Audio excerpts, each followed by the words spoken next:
Apa khabar riders semua? Ramai yang menghadapi masalah tiada parking berumbung di rumah atau di tempat kerja. Ini menyebabkan motosikal kita berpanas dan berhujan sepanjang hari dan akhirnya merosakkan motosikal kita. Jadi antara cara yang mudah untuk mengatasi masalah ini adalah dengan menggunakan simot motor. Tapi ramai yang tidak gunakan simot motor, terutama sekali di tempat kerja, kerana simot motor ini agak leceh untuk digunakan. Saiznya besar, jadi ambil masa untuk pasang dan simpan simot motor ini. Jadi hari ini saya nak sharekan satu simot motor yang didesain khusus supaya mudah digunakan bukan sahaja di rumah tetapi di mana saja. Saya memperkenalkan simot motor separuh atau lebih tepat lagi simot motor Spara PI31. Keunikan utama simot motor ini saiznya lebih kecil daripada simot motor biasa. Dia tidak menutupi seluruh motor tetapi hanya menutupi sebahagian daripada motosikal. Bahagian depan dia hanya menutupi sebahagian daripada fender depan dan bahagian belakang dia menutupi sehingga ke fender belakang.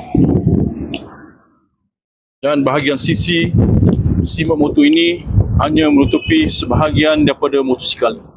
Sebab itu dinamakan simot motor separuh atau lebih tepat lagi simot motor Spara PI31. Disebabkan simot motor ini kecil, maka ia sangat mudah untuk digunakan.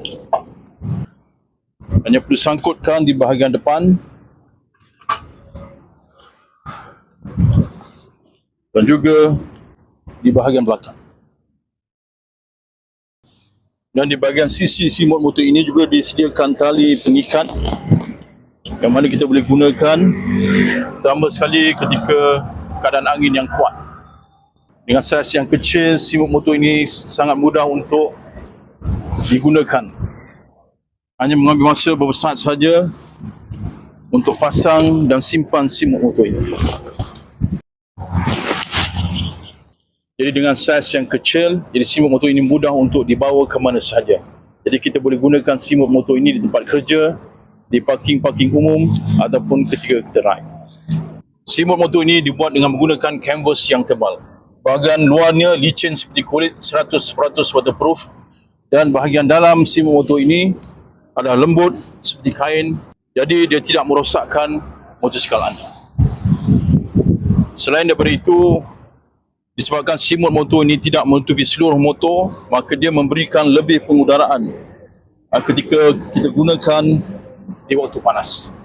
Jadi bagi riders yang berminat dengan simot motor ini, boleh hubungi saya atau layari laman web simotmotor.com.